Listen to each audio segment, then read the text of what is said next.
it's Mo. It is November 8th. And I have read 4 books so far in November. I do these videos every month where I talk about the books that I've read throughout the month as close to when I've read them as I possibly can. I try to talk for only about 5 minutes about each book. I tell you something about the book, what I thought of it, and if I think it's worth picking up. These are my vlog style monthly reading wrap-ups. I stitch all of those little clips together and make a vlog style long wrap-up at the end of the month. Now, recently I have put out the question in a couple of places if I should continue to do my reading wrap-ups this way. This year has been rough for me to talk about the books in a timely manner. It has been rough for me to not want to talk more about the books than 5 minutes. It has been rough for me to get my wrap-ups edited on time and published on time. So I'm wondering if there's a different way that I could do the wrap-ups. Something that I don't want to do, but I'm putting it out there to ask you if you like this, is to do mid-monthly wrap-ups. So I would probably do one with my mid-month and then like a couple of weeks later, well into the next month, one with my end-of-month wrap-up. I don't particularly like those. Partly for me, I don't watch those. I only ever watch the end. I like how Criminale does it, where he does a weekly wrap-up, then at the end he does a month wrap-up. So he's able to talk more in depth about less books each week, and then he's able to talk less in depth about all the books and kind of rank them or rate them or talk more about his reading month as a whole in the end of the month. The only problem I have with that, for me personally, I enjoy watching those, but in order to do it, I would really have to be on top of filming, and he's really good about like filming it that day, editing it that day, and putting it out, and I don't know if I'd really be good at that. So let me know your thoughts. Let's talking about how I talk about books, and we're talking about actual books. The first book that I finished in November was Death by Dumpling by Vivian Chen. I've been wanting to read this one because I really want to read cozy mysteries written by authors of color. I love cozy mysteries. Mystery in general is my favorite genre, and cozy mysteries specifically tend to be more modern classic is my favorite, but I love cozy mysteries in general. But not a lot of cozy mystery writers are people of color, and I think that that's something that's really missing in my reading. So I was super happy to pick this up at a used book sale. I've had this one on my radar for a while, and this one was fun. I do have an issue with like more modern cozy mysteries. They are not my favorite cozy mysteries. Like I said, I like modern classic cozy mysteries the best, and then I probably like 1980s, 1990s cozy mysteries. So this is definitely a contemporary cozy mystery written in the early 2000s. This was written, oh no, this was written in 2018. This feels a little more like early 2000s, the way that it's written. I think the reason that I don't like modern cozy mysteries, contemporary cozy mysteries to when I'm living right now, is the language that's used and the tropes that are overused. And I do think that Death by Dumpling had a little bit of that. This follows our main character, Alana Lee, who, after a tough breakup, after quitting her job, is now back working with her family in her family's restaurant. She is, happy to be there, happy to have that opportunity, but feeling a little bit stuck in life. And something that is a theme throughout this book is her friends and family telling her that she's stuck in life and she needs to move on. She needs to move on from the ex. She needs to move on from her job. That does lead into one of those tropes that I don't love in contemporary mysteries. I don't love the daughter or son, a little bit older, but returning to the family and being down on their luck and then having to solve mysteries. Like, it's just a trope that's done a lot. So I get a little tired of it. I thought it was done pretty well here, and I think in future books there's room for more character development of her friends and of her family and of the people who come into the noodle shop. And I did like the actual noodle shop part of it. There was quite a bit of service industry talk in here, more so than I've seen in other books, certainly not a great ton. I love the service industry. I work in the service industry, so I love to read books where people are like actually doing their service industry job, where people are like talking about how the restaurant works or the customer service that they have to give. And so there was a nice amount of that in here, and I look forward to maybe future books having more of that. I hope they do, because I think they all revolve around the noodle shop. As far as the mystery itself, I thought it was fine. It was interesting. It definitely had some interesting cultural references. I really liked that this book took place in Cleveland, and it talked about the Chinatown or Asian section of Cleveland and how that worked. You could tell that this was written by someone who actually knows that area and talks about it in a realistic way, which I really enjoyed. I just felt overall a little clunky, and I just wasn't super investigated in finding out the whodunit part of it, but I definitely would read more from this author, and I would definitely continue on with this series.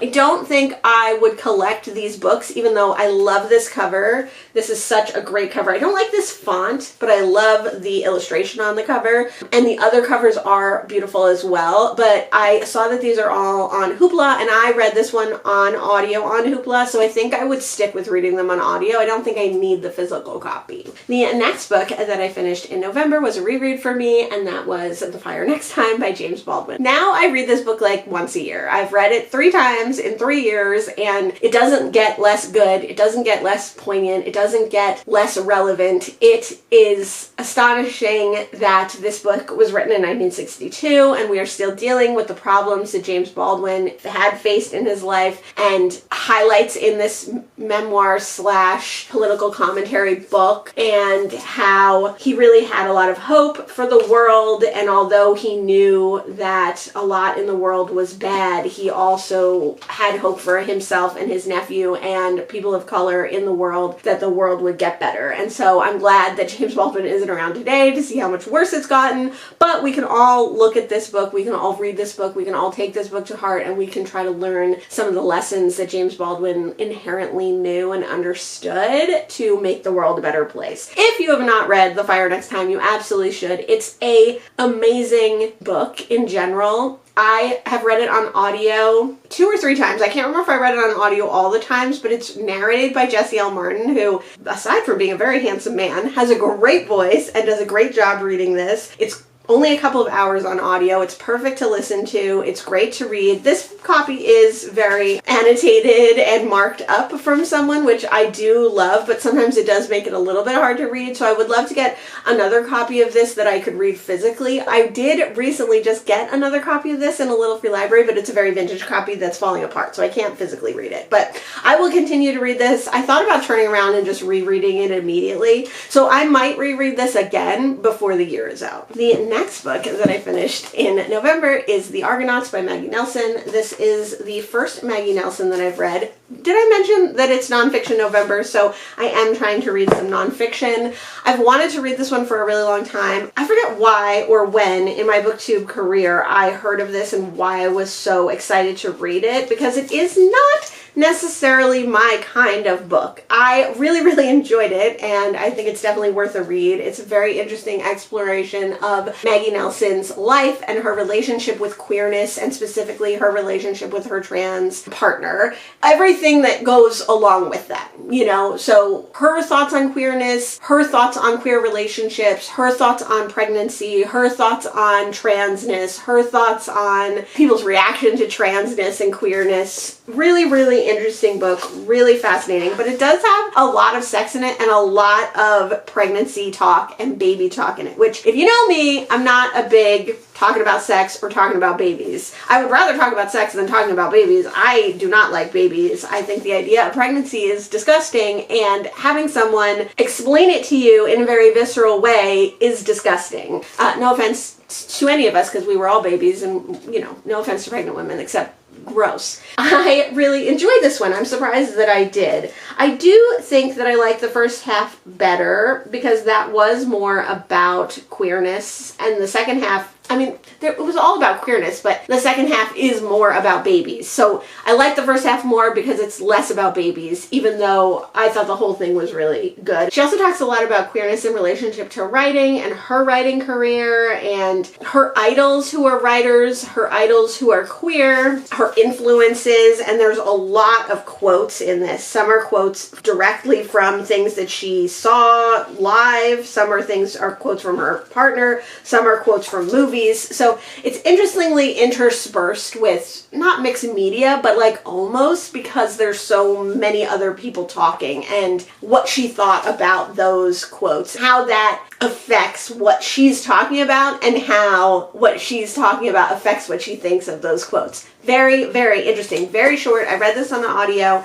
Maggie Nelson narrated it, especially such a personal memoir. It's always good to have the author read it, and I really liked it. It reminded me a lot of A Year Without a Name by Cyrus Grace Dunham, which was also a very visceral memoir. I think Maggie Nelson is a much more mature and solid person in both her age and her wisdom, but also her understanding of herself and her queerness. But there is a lot of questioning of self in this as well. But that Cyrus Grace Dunham book really, really stuck with me. Parts of it really stuck with me. And I think I would reread both of these, and I think they would be interesting to see in conversation with each other. The next book that I read so far in November is The Colony by Audrey McGee. I just finished this one this morning, and man, it like made me really depressed. It did not put me in a reading slump, I don't think, yet, but it did make me like want to lay in bed and cover my head with the covers, you know. I do think it was too long also. It is very quick and short to get through though, because it is told a lot in dialogue, and then it also has a lot of little vignettes. The Colony is about a painter, Lloyd, who goes to a remote Irish island to paint the cliffs there because he is kind of stagnant in his painting career, and he really wants to paint something different, to see something different, to be removed from his life. He's unhappy in his marriage, he's unhappy in his art life, he's feeling very stagnant in general. So he goes to this island, and of course he's a British man in Ireland, so he's totally oblivious to the injustice of that in some ways, that like he's paying this Irish island to house him, to feed him. He's completely demanding and obnoxious, and that's just his personality in general.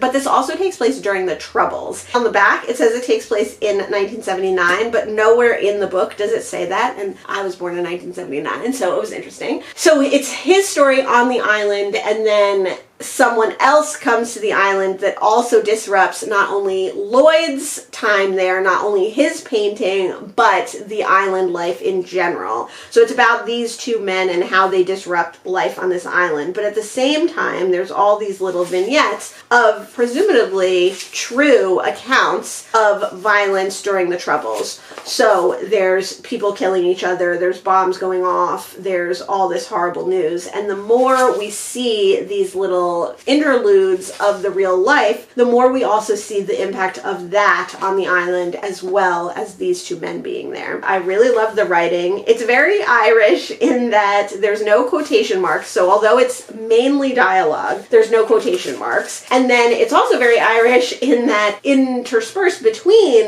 the dialogue, there is big swaths of stream of consciousness writing. So I liked it. I liked the way it was. I liked the way it flowed between people's minds and people's ideas and the dialogue. I thought the interspersion of the Troubles was very interesting because there's not really a lot of context given about anything else going on in the outside world. It's only what's going on this island. I do think it was too long. I think it could have been cut down by, I don't know, 100 pages. And then I also think that it was very obvious. Like, you kind of knew from the trajectory of what was going on pretty early on what was going to happen in this book.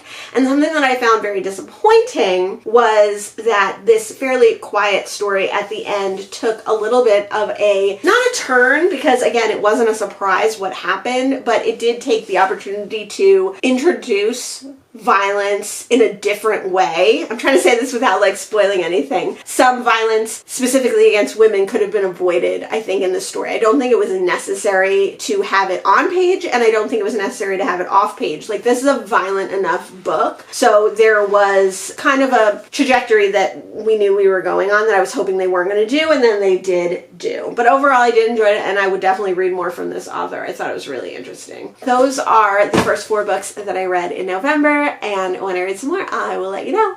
It is November 23rd, and I thought I had wrapped up a lot more books in November already. I only wrapped up the first 4 books, but I have 12 more books to talk to you about today. The next book that I finished in November is All Manner of Thing Shall Be by Olive E. Blake. This is a very short story. It is 1 hour and 20 minutes long on audio, and that is how I read it. This is the first Olive E. Blake that I read, and I can definitely see why people both love her and hate her. I enjoyed this story. It is a time travel, vampire, mythical creature, everlasting, ever-living creature story, and this collection is kind of all about time travel. This is the first one from this collection that I've read. It follows a house full of immortal beings as they navigate through life and their different relationships with each other. Hey. Stop! Stop it! Don't be mean. You want to get down, get down. Don't be mean. You're being a mean boy today. Yes, you are. Cat butt.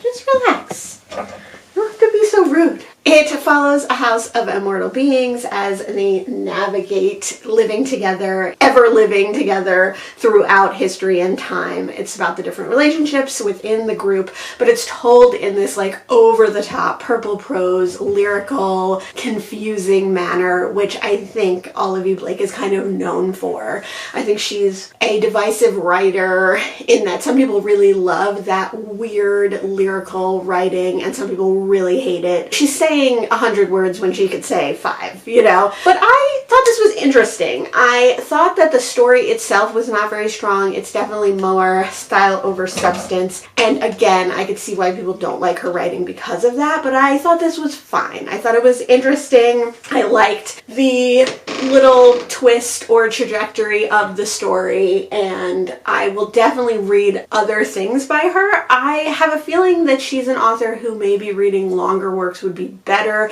because of this over-the-top, overwrought storytelling. Maybe like a longer story, you would get immersed in the writing more, you would understand more of the writing more, and be able to get used to the style, whereas in this very short story, I think it was a little bit of a hindrance to what was actually going on. The next book that I finished in November was A Single Man by Christopher Isherwood. I also read this one on audio, and I really liked this book. It is not a likable book. It is not a super enjoyable book. It takes place all over one day in the life of our main character, George, and we find out throughout this day about his life, what he does for a living. He's a teacher, how his husband has passed away, how that happened, why that happened, how they got together. A lot about their relationship, George's life in the aftermath of that relationship ending. Obviously, his grief at losing his husband has a huge impact on his life, but George is not a very likable character in general. It talks about the friends that he has and the people that come in and out of his life. It talks about his prerogative and perspective as a gay man living in like the 1950s. I want to say it's like the late 40s, early 50s. This book was written in... Hey, guys are out of control today. 1964, but I think the story takes place earlier than that. It definitely talks about the knowledge of queer people, but the unacceptance of queer people at this time. George lives in California, so it is a more liberal place, and he works for a college, which is a more liberal college, so he sees queer men come in and out of his life, and he has had relationships with queer men since his husband passed away, to a certain extent, but nothing like the love of his life. So we just followed George on this day, and like I said, sometimes you feel for this character and you care about this character, but you don't always like this character. It was just a really interesting short novel, really tight and surprisingly poignant at moments for being kind of irritating at other moments. Really, I mean, amazing work. This is the first Christopher Isherwood I've ever read, and obviously it's a classic for a reason. It's incredible. I'm glad to have read another queer classic, and I will definitely read more of Isherwood's work. I'll definitely reread this as well, because I think you're going along reading this book, or at least I was, thinking that this story is one thing, thinking that this story is going to work out a certain way, at a certain point, the story changes in a very subtle way, and you don't really realize what that change is until you're kind of out of it, past it at the end. And I really just was surprised and delighted by it, even though, again, it's not a wholly likable story. Another book this year that I read that takes place all in one day. I think the idea of a whole life, a whole story, a whole life encapsulated in one day is really fascinating. The next book that I finished in November is Last Seen Alive by Dorothy Simpson. This is one of the books in her Inspector Thanet series, which I have been working through. I think this is maybe the 4th or the 5th book in the series, but maybe the 5th or 6th book that I've read, because I am reading these out of order. I have a bunch of them, and so I just read the one that's the next in the series closest to the progression of the series. Does that make sense? So I think I read like 6 first, and then I got 3, 9, and 10, and so I read 3 and 9, and then I got number 1, then I read number 1, etc., etc. This one's definitely in the middle of the series because you see Inspector Thanet's story, his life with his kids and his wife, and how his job as a police detective impacts his life throughout this whole series. But in this particular book, we're kind of in an early point of his children's life that I recognize as being earlier than some of the books that I've read, but later than like the 1st and 2nd books. And then also the same with Lyman, who is his sergeant. So throughout the books, we see Lyman and Thanet's stories outside of their work and how it impacts their work and how their work impacts their life and how their relationship to each other is a important part of both their lives. Last Seen Alive is about a young woman who Thanet actually knew in high school and who was part of this very popular friend group, and it definitely talks about the friend group. She had moved away before high school was over, and Thanet had kind of always wondered like what happened to that group because they kind of fell apart after she moved away and after other circumstances that happened. This young woman comes back for one night to see a performance of one of her old classmates and ex-boyfriends, and the next day she's found murdered in her hotel room. So it's all about when she was last seen alive and tracing back the footsteps that she had the previous night and what led to her murder. I don't know. Sometimes they're not evenly weighted for the relationships and the life of Inspector Thanet and Sergeant Lyman versus the mystery. Sometimes they are a little bit at odds. I thought this one was really interesting. I did really like the mystery. I do think the mystery was kind of obvious in this one, which maybe is why I liked it a little bit more, because sometimes in these books, Inspector Thanet is the kind of detective who figures it all out, doesn't tell the readers, doesn't tell Lyman, and then after the case has already been solved and resolved is when you find out like how he put it all together. But because this one was a little bit of more obvious ending and you knew a little bit more what was going to happen just from your own detective work as the reader, it didn't feel as much as Thanet wasn't letting you in on the solution. It felt more like you were solving the case with him, which I think I enjoy more. Some of the books are like that and some of them aren't. I don't know. I like these ones more. I also thought this one was interesting because in the Thanet family storyline, it deals with glue sniffing and the epidemic of glue sniffing. This book was written in the 80s, 1985, and obviously that was like an issue at the time and people were just learning about that. Inspector Thanet has like an incredibly strong moral compass, and it's interesting to see him not only utilize that in his detective work and his police work, but with his family at home as well. So I do really like these stories. They're not cozy mysteries because they are dealing with like death and sometimes sexual assault and sometimes other really gruesome aspects, but they are cozy in that you know Thanet's going to get the bad guy. You know that the world is going to be more right than when we first set out. I also really love this edition. It's so cute and it's got a nice red naked hardback. So I will continue reading these. You could start anywhere in these series, I think, and be fine. I don't think I really liked the first in the series, which I read pretty recently. So I even would suggest maybe starting with a later book and then going back like I did. They're not the kind of books that you need to read in order. I mean, it helps with the personal storylines, but it doesn't hinder your appreciation of the books to kind of jump in the middle. The next book that I finished in November is Here is New York by E.B. White. It is nonfiction November, and I did want to read a few nonfictions this month, which I have done a little bit with a few of the books that I've read. But I thought this one was so cute and short. I got it recently this year. I've never read, well, I guess I read Charlotte's Web when I was a kid, but I haven't read anything in my adult years by E.B. White. And this was a really interesting little essay and love letter to New York, how much he loves New York, and the idea of New York City as a living organism and as a place where people come with hopes and dreams. Sometimes those hopes and dreams are accomplished, sometimes they're dashed, but how it is the smallest big city, you know, which I always say. More I say that about Brooklyn than Manhattan, but I think at this time, which was just post the war, it was more like that. People came here for entertainment, yes, but they also came to join community. This was written in 1949, and then there is a introduction. An introduction, is it called? Yeah, no.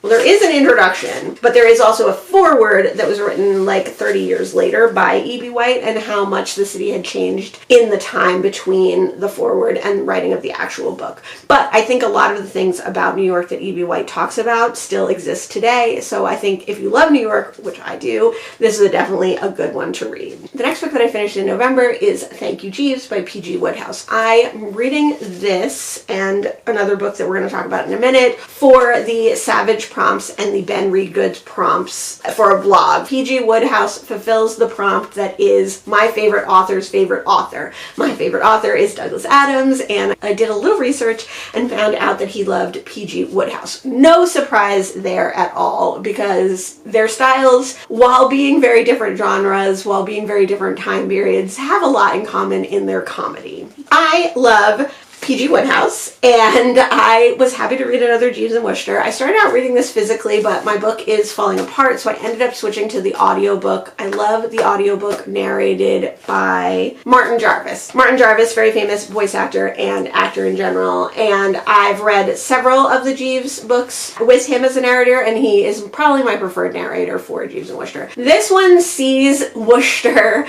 enjoying a very specific instrument, the banjolele. He is practicing, he is, as is sometimes Wooster's prerogative, become obsessed with playing this instrument, and when he is evicted from his apartment building because of this instrument, he decides he's going to go and move into the country. In a shocking turn of events, Jeeves says that he cannot bear to live in a country house with Wooster and the banjolele, and he quits Wooster's employment.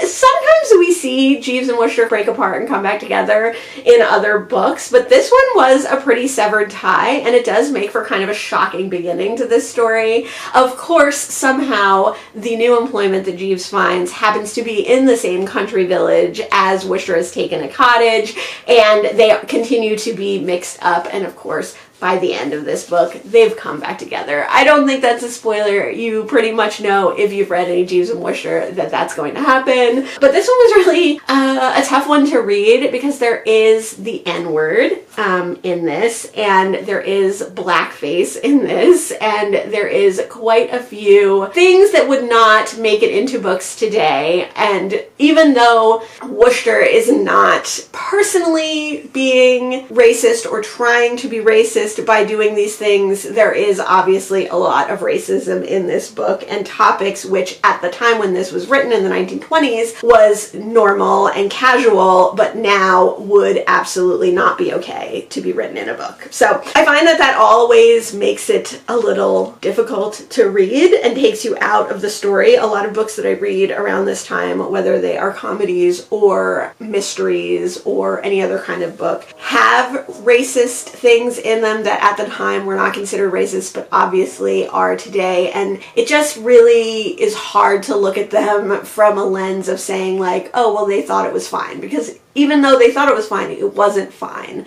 It was not good. But like I said, it is interesting to see that Bertie Wooster and presumably P.G. Wodehouse did not have ill feelings towards Black people. Instead, Wooster actually admires and respects the Black musicians in this story, so much so that he really wants to learn from them and gain their expertise in the instruments that they play. So it's a tough one to write in your mind, I guess.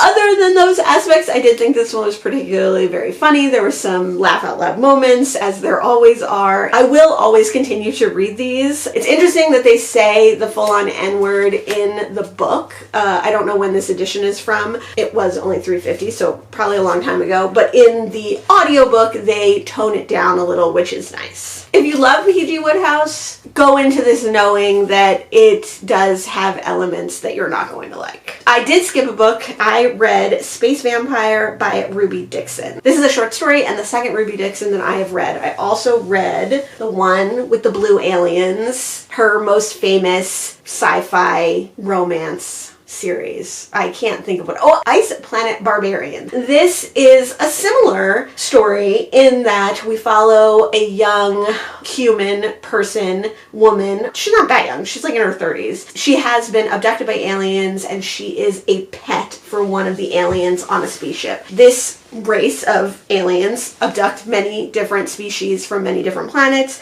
They abducted her and they treat her like you would treat a dog or a cat. And they make her do tricks and they don't feed her. You know, they feed her only on a schedule and not when she's hungry. They don't feed her enough because they don't want her to be fat. They don't allow her to wear shoes. They make her perform. They don't teach her their language, so she struggles to communicate with them, and they don't appreciate her communication because she's just considered an animal in their eyes anyway. She did have another owner previously who did teach her things and did try to make her more of a part of the family, I guess you could say. So she does know a little bit, but when she is unexpectedly released from her cage and she finds out that all of these aliens on the spaceship have fled, she really doesn't know what to do because the computer is programmed not to listen to her because she's just a pet. So at first she's delighted that she has the spaceship to herself and that she has a little taste of freedom, but later she is dismayed to find out that the scientists fled from a monster and she can't use the ship's controls because they don't acknowledge her presence. She decides she's going to befriend the monster that scared away all the aliens. She feels like that's a better option for her than being at odds with this creature. And the story goes from there. I think, like Ice Planet Barbarians, there were some aspects of this that I really liked. I liked the romance. There is smut in all of these books, you know, and there is kind of the trope of like the big bad alien creature who, you know, looks totally terrifying and can rip a human being into pieces, loves this main character, our heroine, and is super soft and sweet and kind to her.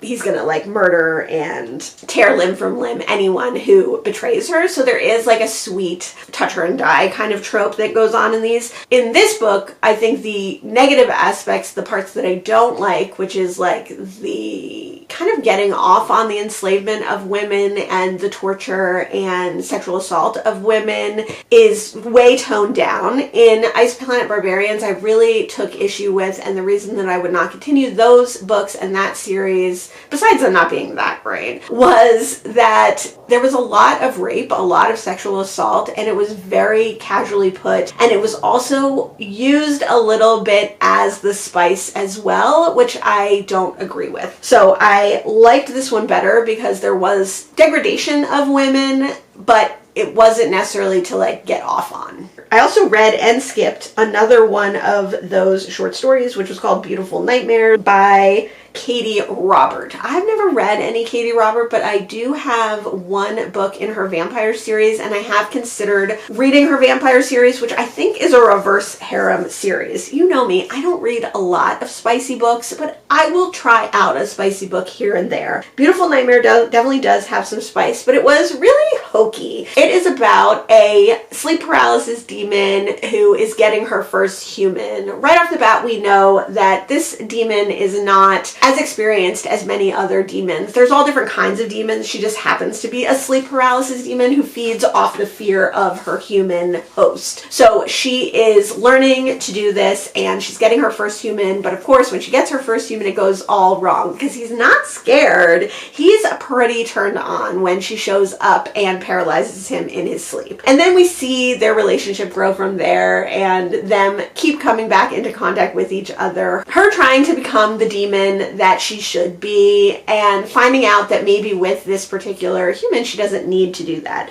So it was very silly, very hokey. It was fine. It was fun. I didn't think it was very sexy. I think out of the other books that I've read, I guess I didn't think the Allie Hazelwood one was very sexy either. I liked the Allie Hazelwood book from this collection that I read last month the most out of the ones that I've read. And it was sexy, but that wasn't my favorite part of it. I don't know, is the sexy part ever my favorite part of it? I'm not sure. But then in the one I just talked about, Space Vampire, I thought that one was way sexier, and I did like the way that it progressed into the sexiness. But in Beautiful Nightmare, I thought it was just like, okay. Overall, I would still try that vampire series from Katie Roberts, but I definitely wouldn't try any of her like bully romances or her dark romances. I thought that the tone of this was way too hokey for me in general. The next book that I finished in November was She's Always Hungry by Eliza Clark. This is the first Eliza Clark that I've read, but I have been interested in Boy Part's penance for other novels. This is a collection of short stories,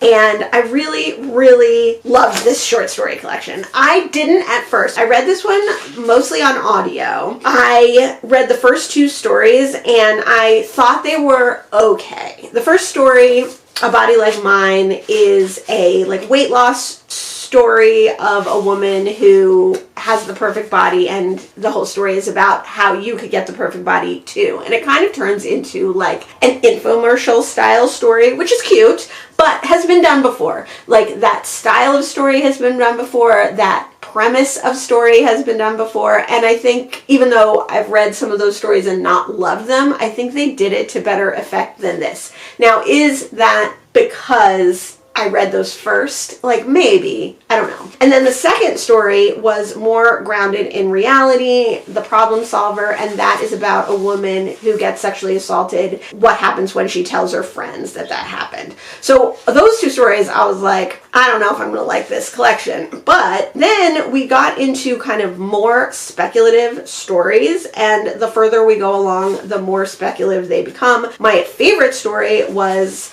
The Shadow Over Little Chitterley, which is all told in basically like Yelp reviews of a restaurant, and it revolves around a restaurant. That's when this book really started reminding me of Our Bodies and Other Parties by Carmen Maria Machado. So the style of story starts to change drastically. Different techniques are used, different time periods are used, sci-fi is used, fantasy is used, and they just became way more interesting after that point, and I really, really ended up loving this book. It definitely is mostly horror. I've read some good horror short stories this year. I read Her Body and Other Parties, I read Friday Black last month, and I definitely really, really love this one. I will certainly come back to this. I will certainly reread some of these stories. I will read more of them physically because, like I said, I read most of them on audio. I thought the audiobook was fantastic though. You know, I don't like multiple narrators for audiobooks,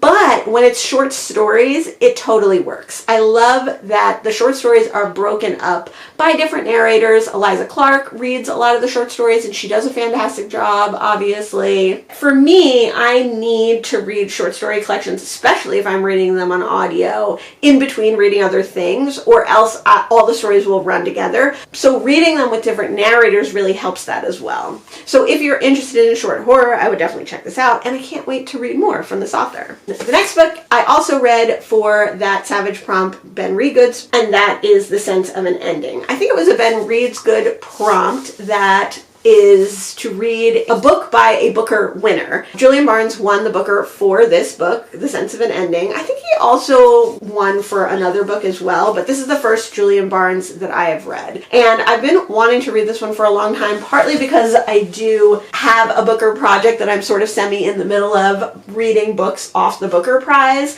but also because I've heard really good things about this and Julian Barnes in general. This was a similar experience to me as A Single Man, whereas I started reading this, I read this one on audio, I was enjoying it, but then the book takes a turn and things change in the book that really engrossed me and really captivated me, and I ended up really liking this book. But similarly to A Single Man, this is not a likable character. Our main character is not a likable character. This book isn't a likable book, really, but I really did enjoy it, and I really did like the way it was written. Our main character in The Sense of an Ending is Tony. This book is all about his life, kind of later in life, and reflecting back on his youth. So he talks about his time at school, he talks about his friend group, he talks about the different loves of his life. When we meet him, he is recently divorced from his first marriage, but the marriage ended, kind of on good terms. It kind of fizzled out, not ended with a bang. He has one daughter who he gets along with fine. They're not like best friends, but they see each other at the holidays, and there's nothing wrong with their relationship per se. But when he starts to think about his past, and when he starts to remember the different people in his friend group, he starts to kind of unravel his feelings and thoughts and the emotions that he went through with this friend group when one of them passed away. So we see earlier in the book about another young man in his school committing suicide, and then later his friend passing away, and this book is all kind of our main character Tony dissecting his emotions and his feelings on this, getting back into contact with some of these people, getting back into contact with the girl that he dated at the time, and thinking about how he may have been responsible or had responsibility, or his actions had consequences to the people around him. So I thought this one was really interesting. Like I said, I think this one is very British. This one was very British too, but this one was easier language, easier to get into. This one was a little bit more convoluted, a little bit more flowery. I think because this character thinks more highly of himself at the beginning of this book, he obscures the true nature of what we're talking about. Again, I don't know if that's the intention of the book, but that's the impression I got. So even though I ended up enjoying this, I think it was a little bit harder to get into. But if you're interested in it, I would say going into it fairly blind is a good idea, and just going along for the ride. So if you want to hear more of my thoughts on this, that vlog has a spoiler-rich part in it too. So if you want to know even more about this book, check it out over there. The next book that I finished in November was The Apologists by Asegul Savas. This is a very quiet slice of a life type book, which I love. I love that kind of book. So this one was right up my alley. It is about two people, a married couple living in a foreign city. So they are foreigners to this city. They come from different cultural backgrounds, and they met in school, and they fell in love, and they got married. And when they decided to stay in this city, they hoped that their lives there would become ingrained in the city and the city ingrained in them, but they kind of feel separate from everyone else in the city. They kind of feel separate from the city. They kind of feel separate from the culture, and they end up sort of being anthropologists to their own life. So our main character, the wife in this family, is a documentary filmmaker, and she decides to do a documentary about the park that they go to in order, in some ways, to feel more connected to the community there. They have a very small group of friends. Some of them don't even live in the city. They don't mix their friend groups very much. Their families don't really approve of them living in this city. They don't really understand their lifestyle. So this whole book is just about the relationship between this married couple and their relationship to everything exterior to the marriage. We only see it through the eyes of the wife and her take on what's happening. And she has a greater need and want want to be connected to people. The husband of this family doesn't really mind feeling disconnected. He sees their little family unit as being all he really needs, their little apartment being all they really needs, but the wife really wants to connect more fully with what's going on around her. The majority of this book is about them looking for a new apartment. So they've been renting, and because of the little bit of money that she has for the grant for her film, they're going to be able to buy an apartment. So she sees it as a bigger connection to where they live, and she sees it as a way to have a spare room to house their guests and their family when they come, and she sees it as a way to connect more fully. And it's just kind of about the different relationships of all these people and all these places, and nothing really happens and nothing really is supposed to happen, and it's just a slice of life, and I really, really liked it. I have another book by this author, so I'm excited to get to that, and then another book by them, White on White, is one that I've been interested but I haven't found yet, so definitely looking forward to reading more of this. If you like slice of life books set in cities, I really like that aspect of it, and I really like that the city is unnamed, but it is quite clearly a European or British city. It's not an American city. I would highly recommend this one. Next, I finished Ghost Month by Ed Lin. I've read one other Ed Lin, and this is an earlier work by him. I read This Is a Bust, which is part of a series about a cop living in New York City. This is about a young Taiwanese man living in Taiwan, but he had spent quite a lot of time in America. So he is a very Americanized person, but he definitely feels strong connections and roots to Taiwan and Taipei. He lives in Taipei, he works in Taipei at a food stall that was his parents'. He came back to the city because his parents passed away. So he is now there on his own, and this is about the very tenuous connections he has with people in the city, because his big plan was always to go back to America. In his youth, he dated and fell in love with his childhood sweetheart, and they planned to marry, and the whole crux of his kind of life has hinged on, they both went to separate schools, they both went to school in America, but on opposite sides of the country, but their plan had always been to come back together and get married as soon as school was over. But now, because his life has derailed, he thinks that her life has gone on as normal, and he's still trying to get back to his life in America and his trajectory so that he can go back and marry her. He is obsessed with the idea of marrying this woman, and in the very opening pages of this book, so it's not a spoiler, we find out that she's been murdered.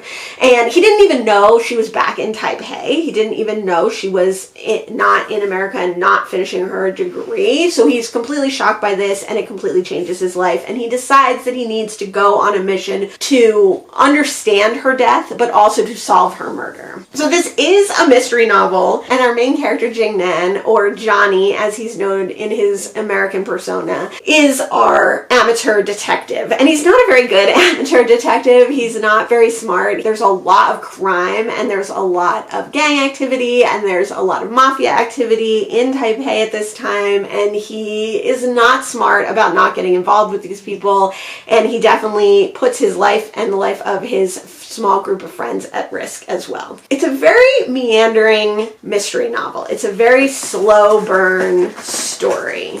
And mostly the story is about Jingnan and learning about him, learning about his obsession with music and a very specific band, and how he was in high school and what his life was like and how he met his love and how that love has sustained him, motivated all the actions of his life for many years, even though they haven't seen each other in many years. So the mystery is there. It's not obvious, but it's not compelling either. So it's not the most important part of this. I think the most important part is Jingnan and learning about him, the relationships that he forms, and how he finds out that even though he put all his stock in this one woman that he loved, the other relationships in his life are important as well. This is a series, so I'm interested to read the next in the series. I do have the next book, and then there's two others, to see if maybe he becomes a better amateur sleuth and it becomes a more compelling mystery book. But overall, I did enjoy this. Mostly what I think was fantastic about this was that there's a lot of history of Taiwan, a lot of history with the relationship with China, a lot of history of Taipei, a lot of scenes in the city, and of him working in his night market, in his restaurant stall. And I love books about the service industry, and so I love that part. I do like like the friendships that were formed here. I do like the characters that were created, so I'm interested to see where they go next. But overall, it just made me really fascinated to learn more about Taipei and Taiwan in general. So I do recommend this, but know that it's not like a super compelling mystery. It's really more about the location and about the personal journey of Jingnan. And then finally, so far in November, I finished Bless the Daughter Raised by a Voice in Her Head. This is by Warsan Shire, and Warsan Shire is a Somali British writer born in Nairobi.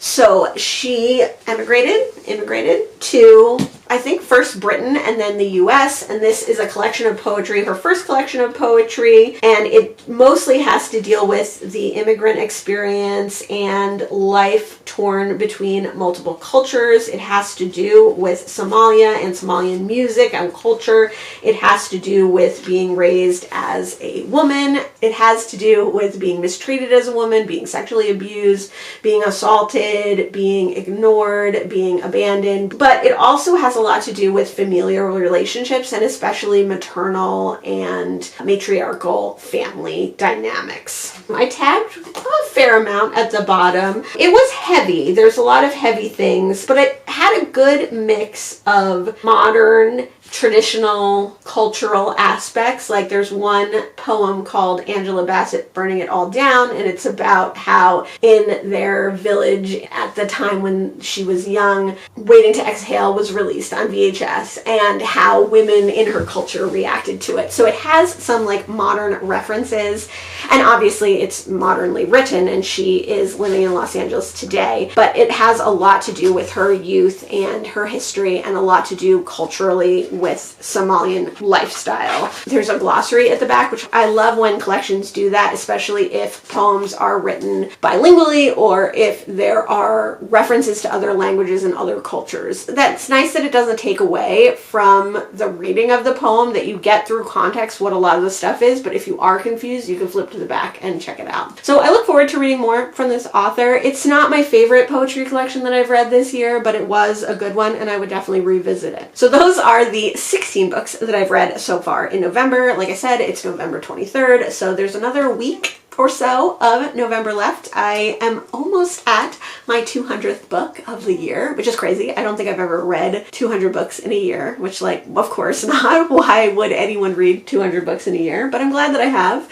So when I read some more, I'll let you know. It is December 3rd, and I did finish my last book in December, which was Barracoon by Zora Neale Hurston. This is a nonfiction, and it is the story of the last black cargo. So this is a nonfiction book where Zora Neale Hurston goes to interview a man who was one of the last enslaved people to be brought over on a slave ship, and it's told in dialect, and it's told with her in the story of how she goes to this man, how she talks to this man, what she learns from him about his life, what she learns from him about being an enslaved person. It's more definitely about his life in Africa and just his life in general. What's really fun about it being set as an oral history of him talking to her is that you also see how he's living now, and how now to the book, which was a long time ago, and like what his life is currently like, what things are important to him at that current moment.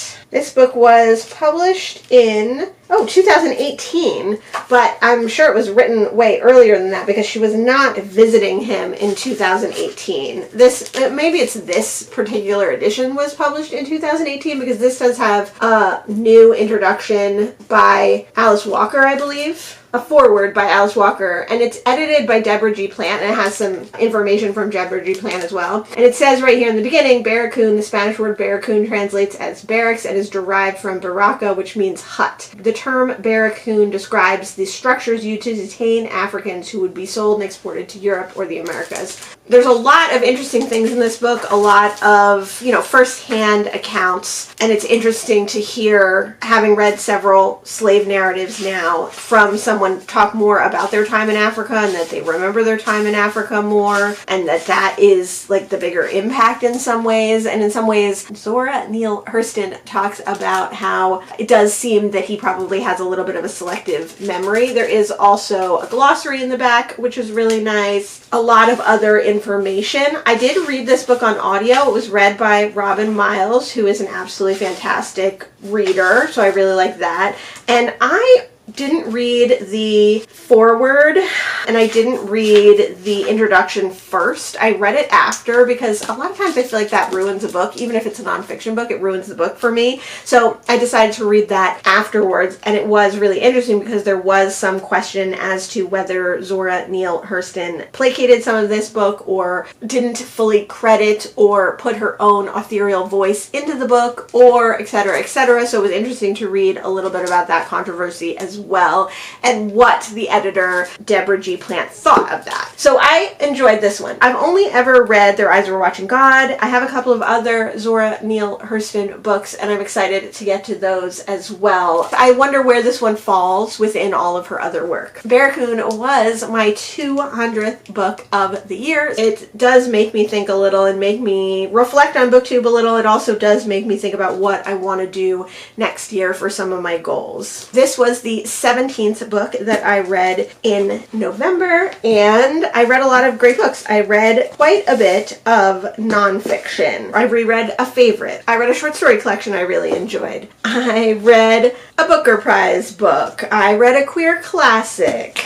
I read poetry.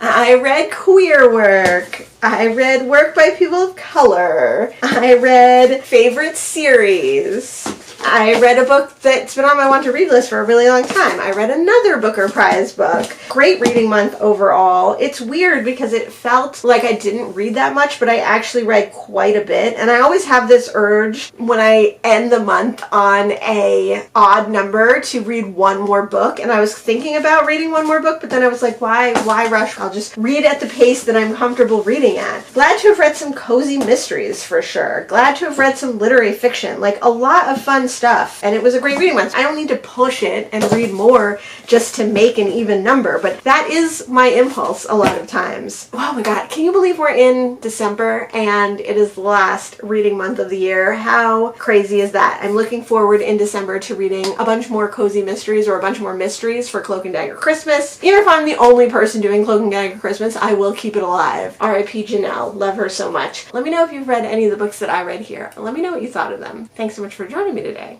and I'll see you in the next one. Bye!